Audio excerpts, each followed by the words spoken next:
Welcome to this tutorial.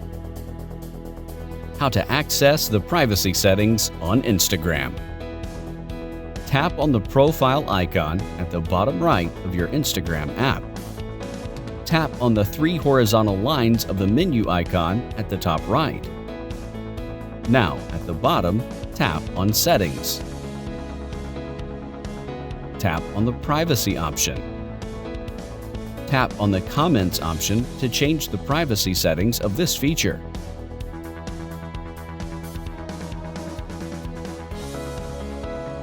You can also block a person to comment on your posts.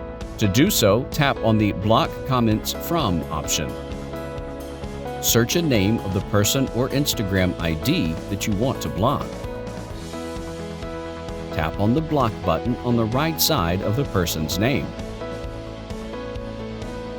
Tap on the Posts option to change the privacy settings.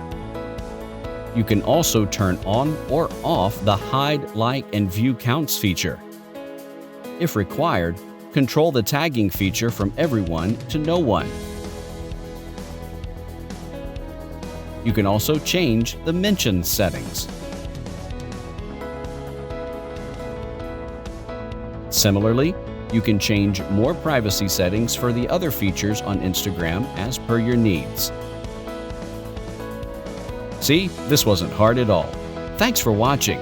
Please subscribe to our channel.